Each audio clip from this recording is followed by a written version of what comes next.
बिस्मिल्लाहिर्रहमानिर्रहीम। अस्सलाम वालेकुम स्टूडेंट्स, आप सब कैसे हैं? उम्मीद है आप सब ठीक ठाक होंगे। स्टूडेंट्स, आज हम chapter number 4 measure of central tendency 1 start करेंगे। तो सबसे पहले हम देख लेते हैं measure of central tendency. The tendency of the observation to cluster in the central part of the data set is called central tendency and the summary value as a measure of central tendency. Measure of central tendency indicates the location or general position of the distribution or the data set in the range of observation, and it is known as measure of location or position. Students, इसमें आपको ये बता रहा है कि अगर आपके पास एक बहुत लार्ज डाटा सेट है और उस लार्ज डाटा सेट को आपके लिए एनालाइज करना डिफ़िकल्ट हो रहा है, तो आप क्या करते हैं, एक वैल्यू लेते हैं जो आपके पूरे डाटा सेट को रिप्रेजेंट कर रहा होता है। ठीक है, तो उस एक वैल्यू के थ्रू आप अपने डाटा को ईजिली एनालाइज कर सकते हैं। तो इन शॉर्ट हम मेजर ऑफ सेंट्रल टेंडेंसी को इस तरह भी कह सकते हैं, अ सिंगल वैल्यू और figure which represent the whole data is called measure of central tendency. आपकी एक सिंगल वैल्यू जो आपके पूरे डाटा सेट को रिप्रेजेंट कर रही हो, इसको आप क्या कहते हैं, मेजर ऑफ सेंट्रल टेंडेंसी। लेकिन मेजर ऑफ सेंट्रल टेंडेंसी में जो आप वैल्यू लेते हैं वो आपके जो डाटा की रेंज है उसी के बीच में ही लाई करनी चाहिए। जो आपकी रेंज होगी उसी रेंज के अंदर से आपने जो है वैल्यू लेनी है जो आपकी मेजर ऑफ सेंट्रल टेंडेंसी की वैल्यू होगी। और मेजर ऑफ सेंट्रल टेंडेंसी को हम एवरेज भी बोलते हैं। ठीक है स्टूडेंट्स। अब ये सारी मेजर ऑफ सेंट्रल टेंडेंसी की टाइप्स हैं, जिस तरह मीन में क्या आ जाता है, arithmetic mean, weighted mean, geometric mean, harmonic mean, median and mode. ये आगे आप सारी चीज़ें डिटेल से पढ़ेंगे। Students, measure of central tendency के लिए हम मोस्टली यूज़ करते हैं मीन, मीडियन और मॉड। इन तीन मेथड्स को हम जो है सेंट्रल टेंडेंसी के लिए यूज़ करते हैं, इन तीनों एवरेजेस को। And the median is sometimes referred to as measure of location as it tells us where the data are. और median आपकी measure of location को बताता है कि आपके डाटा किस पोजीशन पर है। स्टूडेंट्स, अब हम देख लेते हैं locating the centre of your data. ठीक है, तो हम आपकी जो डाटा की लोकेशन इन तीन डिस्ट्रीब्यूशंस पे डिपेंड करती है। ये तीन डिस्ट्रीब्यूशंस आपको बताती हैं कि आपकी डाटा की लोकेशन क्या है। तो इस तरह की डिस्ट्रीब्यूशन को आप क्या कहते हैं, नॉर्मल डिस्ट्रीब्यूशन। जिसमें इस तरह का कर्व बन रहा हो इसको हम कहते हैं नॉर्मल डिस्ट्रीब्यूशन। और इसके जो डिस्ट्रीब्यूशन के जो मिड पॉइंट पे आपका मीन, मीडियन और मॉड जो होता है वो इक्वल होता है।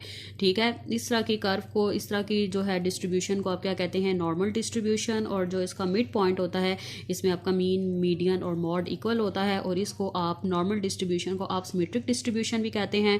और इस तरह का जो कर्व होता है इसको आप पॉजिटिवली स्क्यूड डिस्ट्रीब्यूशन कहते हैं। और पॉजिटिवली स्क्यूड डिस्ट्रीब्यूशन में आपका मीन ग्रेटर दैन मीडियन होता है और मीडियन ग्रेटर दैन मॉड होता है। ठीक है, इसकी ये जो आप देख रहे हैं ये टेल है। ठीक है, पॉजिटिवली स्क्यूड में जो आपकी टेल है वो आपकी राइट साइड पर होती है। ठीक है, इस तरह के कर्व को आप क्या कहते हैं, पॉजिटिवली स्क्यूड डिस्ट्रीब्यूशन। और इस तरह का जो कर्व होता है इस तरह का यूँ, ये आपका है negatively skewed distribution.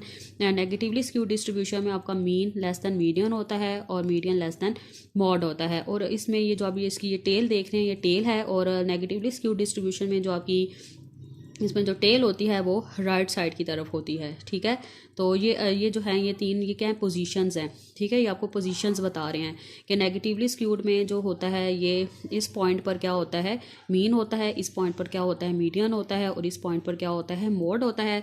Positively skewed में जो होता है इस पॉइंट पर मीन होता है, इस पॉइंट पर मीडियन होता है और इस पॉइंट पर मॉड होता है। और नॉर्मल डिस्ट्रीब्यूशन में जो होता है वो मीन, मीडियन, मॉड तीनों इक्वल होते हैं और दोनों जो होते हैं वो मिड पर आपके लाई कर रहे होते हैं। ये आपकी location the centre of your data है।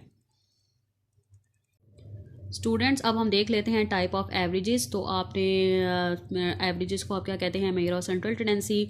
तो हम एवरेज की तीन टाइप्स को भी देखते हैं। सबसे पहले हम देखेंगे मीन को, मीडियन को एंड देन मोड को देखेंगे। मीन क्या होता है, ये आपकी एवरेज होती है डाटा की।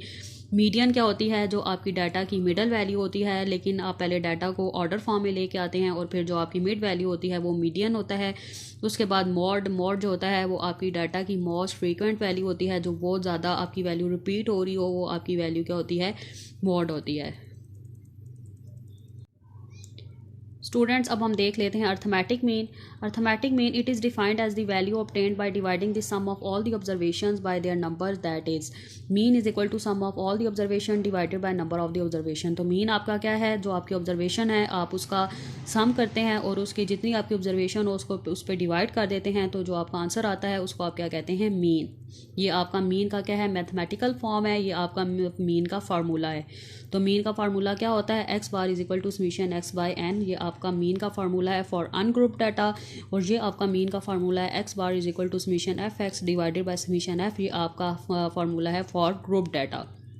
अनग्रुप डाटा क्या होगा, जिसमें जस्ट आपको एक रॉ डाटा दिया होगा, वो आपका अनग्रुप डाटा होता है। और ग्रुप डाटा क्या होता है, जिसमें आपको फ्रीक्वेंसी दी होती है, उसको आप क्या कहते हैं, ग्रुप डाटा। तो अनग्रुप डाटा में आप ये वाला फार्मूला यूज़ करेंगे और ग्रुप डाटा में आप ये वाला फार्मूला यूज़ करेंगे। और ये जो आपका समीशन एफ है ये आपका एन होता है, ठीक है।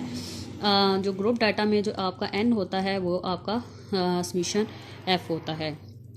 तो ये जब आपने सबसे पहले ये फार्मूला याद करने हैं, अगर आपको ये फार्मूला याद होंगे तो आप इसको अर्थमेटिक मीन को सॉल्व कर सकते हैं। तो सबसे पहले आपके लिए जो मोस्ट इम्पॉर्टेंट चीज़ है कि आपने इन फार्मूलाज को अच्छे तरीके से याद करना है। आप याद करेंगे तो आप इसको सॉल्व कर सकेंगे। स्टूडेंट्स, अब हम एग्जाम्पल 4.1 देख लेते हैं फॉर अनग्रुप डाटा। ये जो आपको डाटा दिया हुआ है ये अनग्रुप डाटा है। The following data set is the worth in million of dollars two of 10 hypothetical wealthy man, find the mean worth of these top 10 rich man.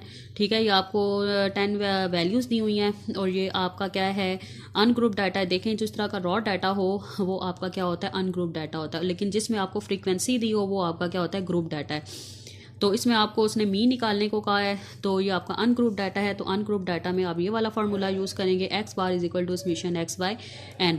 तो ये आपकी जो वैल्यूज़ हैं, ये एक्स क्या होगी, आपकी ऑब्जर्वेशन होती है। एक्स क्या होती है, ऑब्जर्वेशन। ये सारी आपकी क्या है, ऑब्जर्वेशन है। और एन क्या होगा, जितनी आपकी ऑब्जर्वेशन में जितनी वैल्यूज़ हैं वो आपका क्या होगा, एन होगा। तो समीशन एक्स क्या बता रहा है कि ऑब्जर्वेशन का सम, समीशन का क्या आपको बताता है, सम। तो इसका क्या मतलब है कि आपने इन तमाम वैल्यूज़ का सम करना है। 12 plus 6 plus 13.7 plus 18 plus 18 plus 20 plus 20 plus 41.2 plus 48 plus 60 and divided by n, आपका क्या है इसमें 10। इसमें टोटल आपकी कितनी वैल्यूज़ हैं, 10 वैल्यूज़ हैं। अब आप इन सब का सम करें तो आपका सम आएगा 269.5 and divided by 10 is equal to 26.95। तो ये आपका क्या आ गया, ये आपका मीन आ गया। तो ये आपका आंसर है। लेकिन इससे पहले आप इसको तब ही सॉल्व कर सकेंगे जब आप इसका आपको मीन का फार्मूला याद होगा। तो सबसे पहले आपने इनके फार्मूला याद करने हैं। तो आपको पता होना चाहिए, जब आपको अनग्रुप डाटा दिया होगा तो आपका मीन का फार्मूला क्या होगा, x bar is equal to summation x by N.